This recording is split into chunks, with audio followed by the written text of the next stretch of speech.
Welcome back to the Category Mistake. I'm your host, Richard Mariello, and last week was a start over, a do-over, a refresh, a renew, a new podcast, I guess, coming back from a long period of time of being away.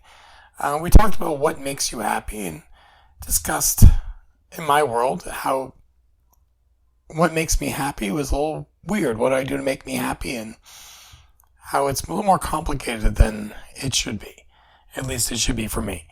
So this week, I'm talking about something a little different than that. Not because, hey, I want to be different. It's more just, every week I'm going to talk about things that I think are important. Not just to me, but maybe to other people out there who have worlds or lives or thoughts like me. So, I always hear the conversation after a big life-changing event or a new job, or you lost your job, or a medical diagnosis, or a pause after a marriage, after kids are born. All these, they always say, what's next? What are you going to do? What is your next chapter? And I ask myself that a lot because, 2 years ago I was teaching. I was loving it. I thought I did a good job. And even into, fall of 2022, I was teaching. And then Christmas time, I stopped teaching. Some things came up and basically I stopped teaching. And I asked myself, what am I going to do now? I couldn't get a teaching job because of the time of year it was. So I went to Target, started working at Target just to make money. It was no real reason other than to make money. Started working at Target. Realized that wherever I work, I still am a workaholic. I put up my 100% in, and things that bother normal people bother me 100 times more, and things that don't bother people still bother me. So I switched from my original job to security at Target. I'll do this till I start teaching. I'll go back to teaching. I'll just do this. It's a little more money. I don't mind it. It's easy compared to, other harder manual labor. So I'll do this. So that was what was next for me. Well, I've been doing security now for, about 10 months, 9 months, and I do enjoy it. But now I'm at a crossroads. I've got schools now wanting me to teach. But I also have some stuff going on in my life to where I might need the flexibility that a place like Target gives me. So what's next? What do I do? Do I do what I love, knowing that I might have to leave it for a certain amount of time? Or do I stick with what's reliable and I know that I can do until I'm 100% ready to go back to teaching? That's my issue, my complex issue. And it's an issue for me. I have always wanted to teach. As if you've ever heard most of these podcasts, you'll know that teaching is something I want to be, I want to do, it is who I am. But over the last year and a half of Target and other things, what I've realized is I'm still teaching, just not in a classroom. I'm teaching people their different life skills. I'm teaching them history like I would do in a school. I'm teaching them things that maybe they didn't know. Simple things, complex things. It's always different. But my passion is still teaching. So what do I do? What's next for me? Do I abandon the easy, not the easy, but the reliable, and push myself to go back into something that I might have to leave for a little while? Or do I stick with what I need to do until I know for sure what's going on? And the bigger question for me is the last time I taught at a school, a lot of stupid things happened. I my mother passed away when this was happening, when I was teaching.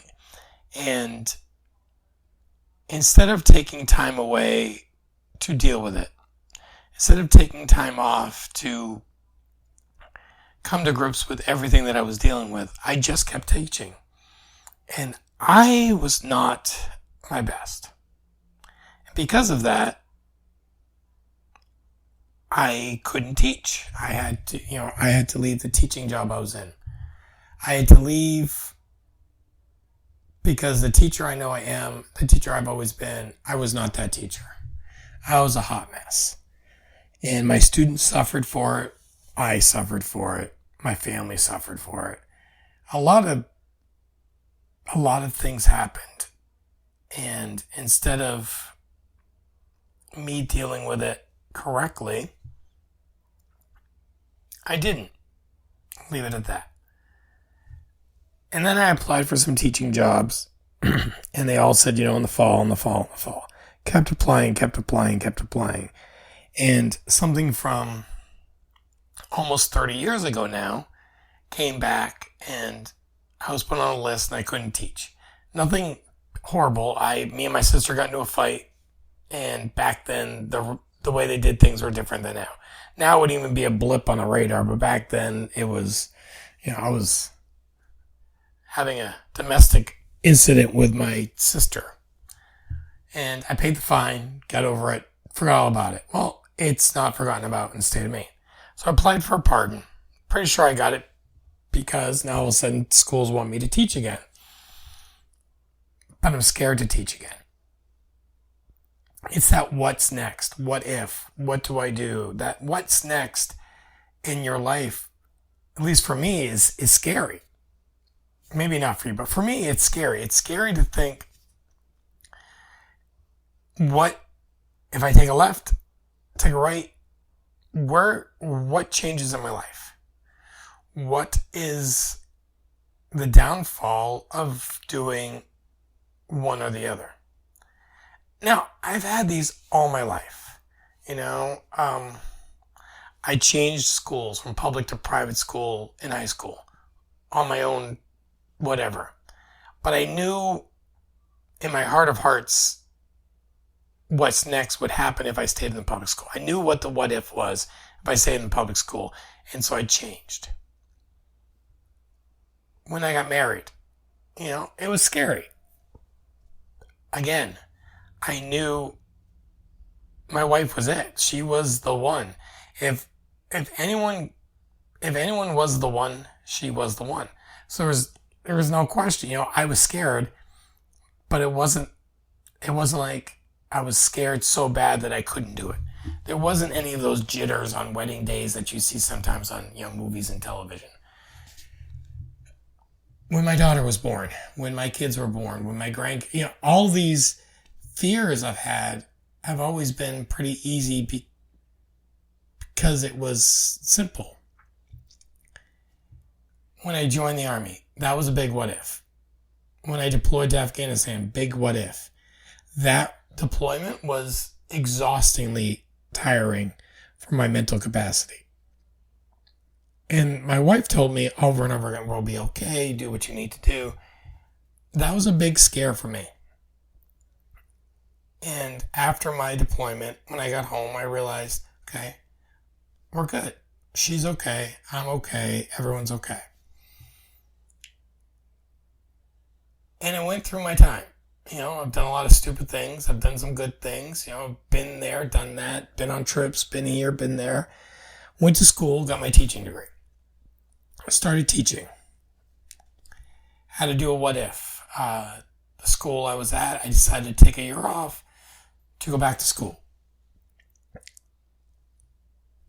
Going back to school is no point. Getting my master's degree at that time was no reason for me to do it. I shouldn't have done it. I left the school without teaching for a year. I was going to go back to the school, but then that year was its final year. So I subbed and I visited the school a lot, but I didn't teach there. And that really hurt when the school closed, because I felt like I missed the last hurrah. And that really stuck with me. It really did. It stuck with me. it stuck with me because I made that choice. And looking back, that was a really, in my mind, a bad choice now because I allowed myself to do other dumb things, not having teaching there to support me mentally, physically, spiritually. I made other bad choices, which now I'm just recovered from. Now I'm dealing with some other stuff. I've got some medical stuff going on, and honestly, it's a little scary. I hear from one doctor saying one thing and another doctor saying something else, and then 2 days later they swap positions. And it's exhausting because I don't know what I'm supposed to be doing. Every day you wake up and you think, I know A, B, and C. You might not know the rest, but you know A, B, and C. I wake up every day and I know A. I love my wife, I know A. I love my dogs, I know B. I love my kids and grandkids, C. I got nothing else. I don't know from one day to the next how exactly this is going to turn out. I don't know if going back to teaching is the right choice. I don't know if going outside at the right time is the right choice right now. If for some reason my mind, with everything going on, every decision I'm making feels like the wrong one. Every choice I'm making is the wrong one. And I don't know if that's normal or not. I don't know if I should be worried or okay with being quote unquote normal. I'm not sure about that. What I'm sure of is I have to make a choice, right? Should I stay or should I go? That's a great song. But should I stay or should I go to teaching? Should I stay at Target and go to teaching? Should I trust the doctors I'm dealing with or go somewhere else? Should I rely on my family and friends to support me, or should I be worried that I'm going to have to take care of myself? Other than my wife, she'll be there. I've never been worried about this stuff until recently. I've had surgeries, I've had things happen, and I've always just said, okay, I'll be fine. Now, I don't know. I'm a little more nervous this time. And it's not, I'm not dying. I'm not going to be like dead tomorrow. I'm not going to, I don't have anything that's life and death right now. But it's serious enough to where I'm thinking to myself, what's my next step? What's next? I've always wondered to myself, talking to my wife, to my kids, to people I know, how often do people actually think or struggle with the what's next? The what ifs, the what's next, the what do I do? What choice do I make? And if I don't make the right choice, what will happen? Is that just straight anxiety or is that normal anxiety? Is that obscene anxiety? Like you need to be in a program, or is it just everyday nerves and stress and overthinking it? I'm probably overthinking it. Probably that's what's happening. In the movies, they make this seem so much easier, They always say, follow your heart. Or what does your mind tell you is the right thing to do? My mind is telling me two different things. My reality and my logic are on two different sides of the planet. And neither one of them want to give an inch. What I have realized lately is my stress about these life choices are filtering out to real people. I'm more short, I'm more cranky, I'm more grumpy, I'm more agitated with people. And if you're listening to this and I've been agitated at you, no, it's not personal. I would say 95% of my day, the people I interact with, I'm perfectly fine with. I've even apologized to some people lately. I hear myself come off as just obnoxious. And I stop and I apologize. And it's really not you all, it's me. Now, there are some people I work with and some people in my life that they drive me bananas. But there are people like that everywhere. Everyone has that person that just annoys them. I need to fight the urge to just scream, yell, and throw things at everybody. And where I see that a lot is with my grandson. I see that with some people at work. I see that with people at church. Is there things that used to not frustrate me even 6 months ago now are driving me crazy, and I don't know how to fight the urge to just lose control. So a lot of times I'll walk away, or I'll say something in my mind, and I try not to say it out loud, but sometimes I do, and I hurt people's feelings. So again, if I've done that, I'm sorry. My biggest what ifs, what next, what should I do, is not just teaching, but it's in life in general.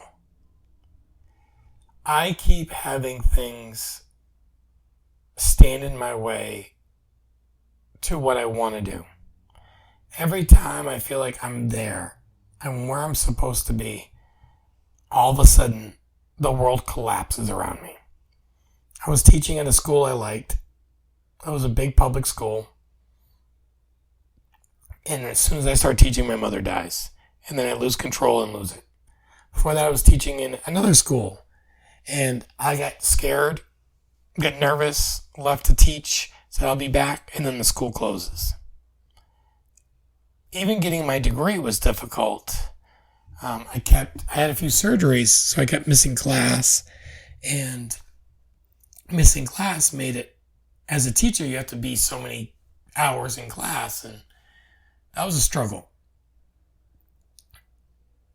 Everything I've tried to do to be a teacher keeps blowing up in my face. And some people say, oh, it's the devil blocking your path, or, oh, it's God blocking your path to show you there's somewhere else to go. I don't know who it is. I'd like to know. Because if God has a different plan for me, I'd like to know what it is, or at least show me. And if the devil's blocking it, I'd like God to show me how to get through it. Because right now, I can't. I've got some schools lined up that want to interview me. I'm going to interview with them. And it would be great if they want me. But do I tell them that I'm going to need, might need 6 to 8 weeks off if I can't have a surgery done before school year starts?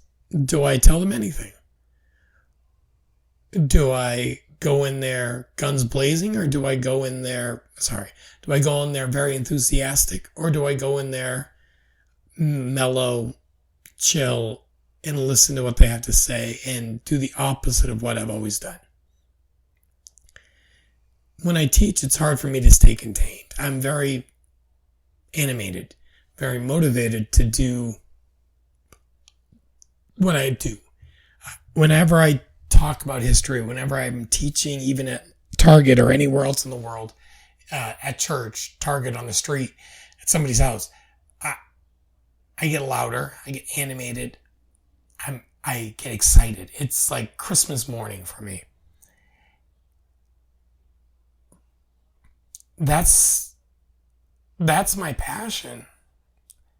Yet, every time I try to do my passion, something gets in the way.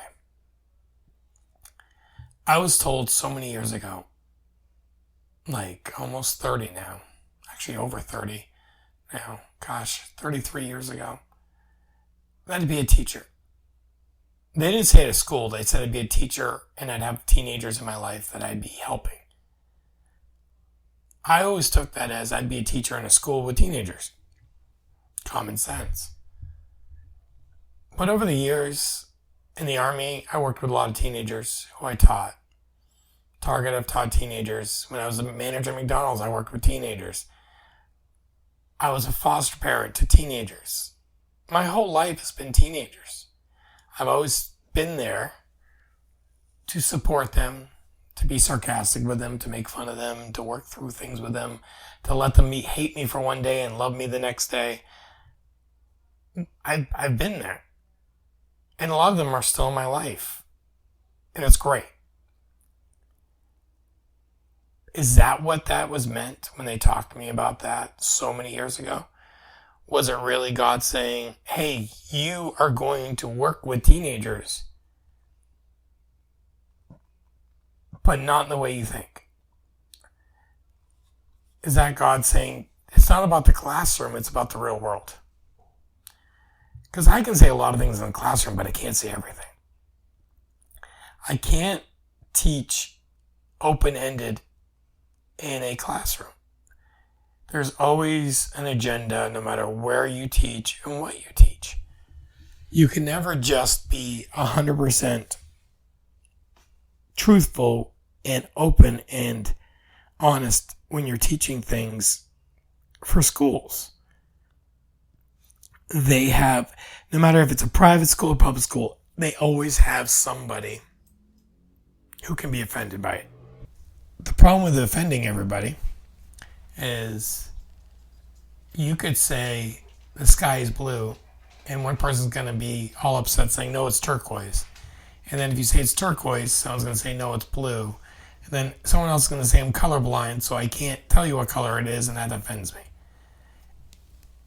There's always a game to everything. And am I really willing to keep playing it? The world we live in today is complicated.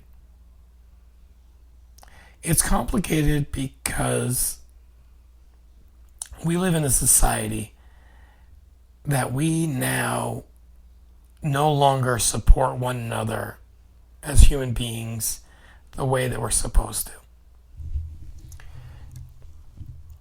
If I said I was pro-Trump, people would hate me. They'd say I believe in a racist bigot who is a homophobe and hates immigrants, even though he's married to an immigrant. If I said I'm pro-Biden, I'd have people say, well, don't you know he's an idiot and he's a communist and he's close to death and he doesn't know where he is and he da-da-da-da.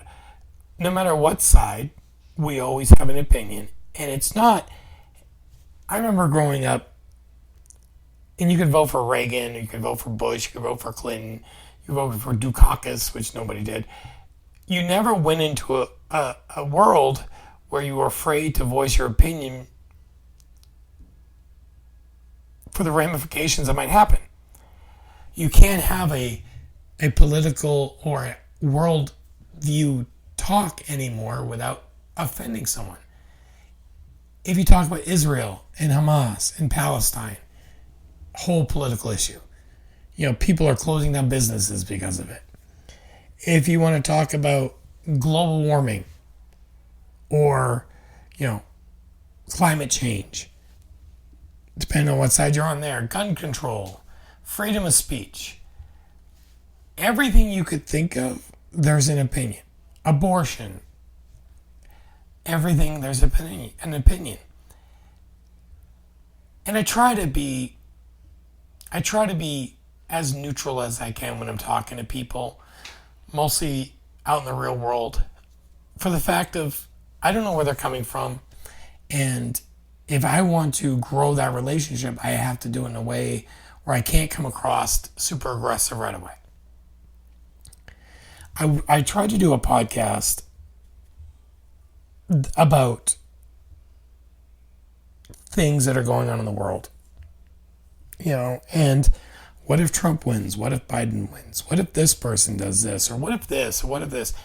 It got removed before I even posted it. And that made me scared to post another podcast. The what if got me. The what's next got me. And it strapped me down with fear. Could I post another podcast? Will it stay up? Could I post another one? Would anyone even listen to it?